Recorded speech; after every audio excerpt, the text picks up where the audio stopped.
Today, we're going to break down a machine. Not a machine made of gears and steel, but one made of policy, history, and economics. It's a system that, for decades, has been designed to export millions of its own people. This is the story of the Exodus machine. The new hero. If you're from the Philippines, you know this phrase. It's everywhere. It was coined back in the 80s, really, to put a dignified face on a tough reality. Millions of people having to leave home because the economy was failing them. It's a masterful way to turn a painful choice into a noble sacrifice. But the source material we're digging into today flips that on its head. It asks a really sharp question. Is this whole hero narrative a national virtue to be celebrated? Or is it a convenient story that papers over a massive, systemic, national failure? And that's the core tension we're going to unpack. So let's start right there with the hero and the lie. The argument here is that this isn't just some harmless, feel-good slogan. No, it's a deliberate strategy. It's a way to shift your focus away from the fact that the country's political economy was essentially built to fail most of its citizens. And look, this didn't just happen overnight. The source is really clear that the Philippine economy was constructed this way, piece by piece, over centuries. So to understand why millions of people are leaving today, you've got to go back and look at how the foundations were laid in the first place. So here's a quick look at those roots. It starts with Spanish rule, which concentrated huge tracts of land into the hands of a few elite families. Then the American administration comes in and basically formalizes that power structure. Now this is a crucial point. Unlike in places like South Korea or Taiwan that had major land reforms, that never happened in the Philippines. The source calls this the original sin.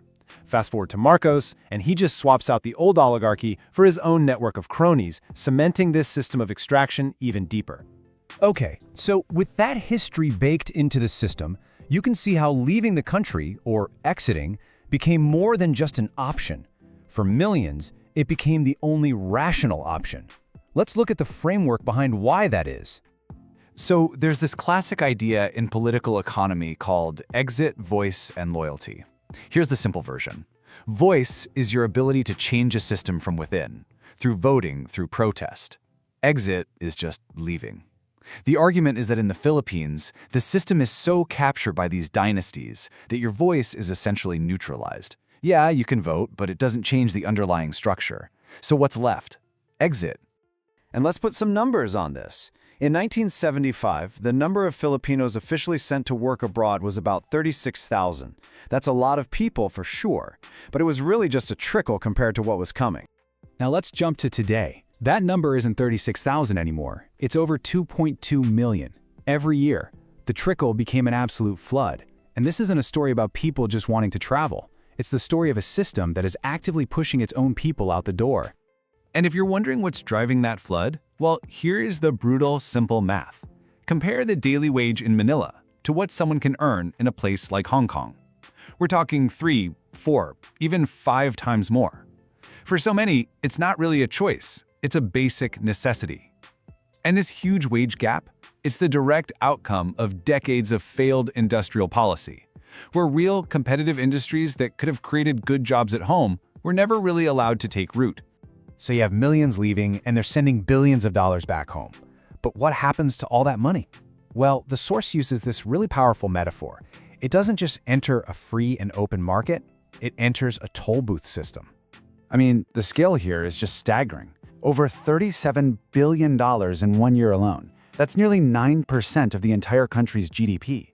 This isn't just a lifeline for families. It's a massive subsidy from the workers to the very economy that couldn't provide for them. It basically props the whole system up. But the really crucial part is where that money goes next. And this right here is the heart of the machine's logic. That hard-earned cash, sent back for essentials like food, school fees, and electricity, gets immediately skimmed by what is essentially a hidden tax. It gets extracted by a handful of monopolies that control almost all of life's basic necessities. So who exactly is running these toll booths? Just look at this list. We're talking about electricity, water, major highways. Each sector is dominated by a monopoly or a duopoly, and they're all controlled by a very small group of politically connected families. These aren't just businesses, they are private, profit-making machines built on public necessities. And if you want to see the real-world cost of this monopoly tax, this chart makes it painfully clear. Look at the price of electricity in the Philippines compared to its neighbors like Thailand and Vietnam. It's often double, sometimes even triple the price.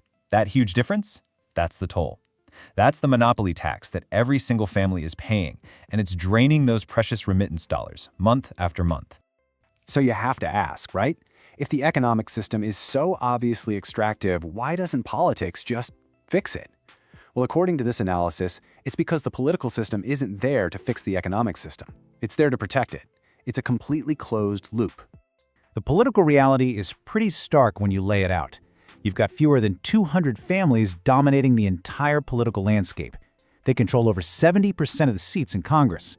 And surprise, surprise, the tax system they've created is regressive. It hits regular people the hardest while being incredibly weak when it comes to collecting from the wealthy and their corporations. And this slide shows you exactly how that machine keeps itself running. It's a perfect circle. Step 1, the monopolies fund the campaigns. Step 2, the politicians they funded win and then pass laws that protect those monopolies. Step 3, competition is blocked, which means guaranteed profits. And step 4, those huge profits get funneled right back into the next election cycle. It's a feedback loop that locks out any chance of real, meaningful change. The economic costs are clear.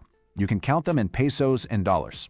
But the source argues that the deepest, most tragic cost of this whole system isn't something you can measure on a spreadsheet. It's measured in what the country loses every single time a plane takes off. The source gives it a name. It's not just a brain drain, it's a civic drain. You see, the country isn't just losing engineers and nurses. It's losing its most energetic, most ambitious citizens. It's losing the very people who would be most likely to stand up, use their voice, and demand reform. And that is the ultimate tragedy of this machine. It exports the very people who might have been able to break it. Which brings us right back to that hero story we started with. This analysis really forces you to see it in a totally different light. Leaving isn't some grand act of heroism, it's a deeply rational act. It is the only logical move to make when you're in a game that has been rigged against you from the start. So, in the end, this analysis demands that we just name the system for what it is, an extraction machine. And it leaves us and you with the most important and difficult question of all. If this is the machine, what on earth does it actually take to break it?